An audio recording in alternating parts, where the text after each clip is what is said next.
With 1 lap to go at Talladega, Shane Van Gisbergen had a top 10 in the bag. 10 seconds later, his car was getting crushed from both sides, and the radio went silent. What happened in the next 3 seconds is something he'll be replaying in his head for a long, long time. Let's talk about what went down at Talladega Superspeedway during the 2026 NASCAR Cup Series Jack Links 500. Shane Van Gisbergen, the Kiwi driver behind the wheel of the number 97 Trackhouse Racing Chevrolet Camaro, was having a really solid day. He was sitting in a spot that would have given him a great finish, and everything looked like it was going his way. Then the last lap happened, and everything changed in just a few seconds. Here's how the crash went down. Ryan Preece, driving the number 60 RFK Racing Ford Mustang, got loose. That means his car started sliding around in a way he couldn't control. His car spun across the front of Van Gisbergen's car. SVG had nowhere to go. Before he could react, he was sandwiched between 2 cars. On one side was Preece, and on the other side was Austin Dillon in the number 3 Richard Childress Racing Chevrolet Camaro. It was like getting squeezed between 2 trucks on the highway, except at full racing speed. Christopher Bell, driving the number 20 Joe Gibbs Racing Toyota Camry, also got pulled into the mess. When the dust settled, Van Gisbergen ended up classified in 20th place. He was the second-to-last car still on the lead lap, not exactly how he wanted his day to end. But thankfully, the news that mattered most came over the radio fast. Van Gisbergen said, "I'm okay." Those were the words every fan and every team member wanted to hear. He climbed out of the wrecked number 97 car under his own power. Now, to understand how this whole thing started, we need to rewind a little bit. With 7 laps to go in the race, things were already getting wild. Erik Jones was running in 3rd place, looking strong, and driving the number 43 Legacy Motor Club Toyota Camry, but then Carson Hocevar gave him what's called a hip check. That's basically when one car bumps the side of another car. The bump sent Jones sliding right into the inside wall before the tri-oval section of the track. For a little bit, the race kept going under green. The officials were watching to see if Jones could get his car back onto the track. But it became clear pretty quickly that his car was stuck in the grass and wasn't going anywhere. So the caution flag came out with 7 laps remaining. When the yellow flag waved, Chris Buescher was leading the race in his number 17 RFK Racing Ford Mustang. Right behind him was Carson Hocevar in the number 77 Spire Motorsports Chevrolet Camaro. Van Gisbergen was holding down 9th place at that point, and his Trackhouse Racing teammate Ross Chastain was right behind him in 10th. The race got going again with 3 laps left to settle everything. The front row was Buescher and Hocevar, with Alex Bowman and Ricky Stenhouse Jr. lined up right behind them. Van Gisbergen restarted in 9th place, and try as he might, he just couldn't move up the field. Up at the front, the battle was getting intense. Hocevar was throwing everything he had at Buescher, trying to take the lead.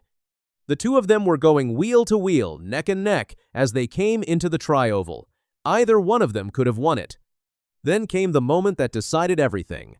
Ricky Stenhouse Jr. got into the back of Buescher and got him loose. That little push was all Hocevar needed. He got clear of Buescher and shot ahead to take the win. Just like that, Carson Hocevar became the newest NASCAR Cup Series race winner. Hocevar didn't hold back when it came to celebrating either. He hung out the window of his car, soaking in the moment. Then he parked his car right up against the wall and ripped a burnout to mark his very first Cup Series victory. It was a celebration nobody at Talladega will forget anytime soon. But while Hocevar was celebrating up front, the back end of the field was a totally different scene. Van Gisbergen was stuck right in the middle of the last lap chaos. The crash that took him out wasn't his fault at all. He was just in the wrong place at the wrong time when Preece's car spun in front of him. Let's run through the top finishers from the race so you have the full picture. Carson Hocevar took the win in the number 77 car after completing 188 laps. Chris Buescher came home second, just 0.114 seconds behind. Alex Bowman finished third in his number 48, Hendrick Motorsports Chevy. Chase Elliott rounded out fourth, with Zane Smith finishing fifth in the number 38 Front Row Motorsports Ford. Ricky Stenhouse Jr. came in sixth, which was pretty interesting since he was the one who pushed Buescher loose at the end. Ross Chastain, Van Gisbergen's teammate, took 7th place. Austin Cindric finished 8th, Noah Gragson grabbed 9th, and Kyle Busch closed out the top 10. Down further in the results, you'll find the drivers who got caught up in Van Gisbergen's wreck. Christopher Bell ended up 17th. Ryan Preece finished 18th, and Austin Dillon was right behind him in 19th. Van Gisbergen was classified 20th. Eric Jones, who started the whole chain of events with his crash into the wall, finished 23rd, 1 lap down. Some big names had really tough days. William Byron finished 35th, 69 laps down. Bubba Wallace, Ryan Blaney, Cole Custer, Joey Logano, and Kyle Larson all finished at the back of the pack, 74 laps down.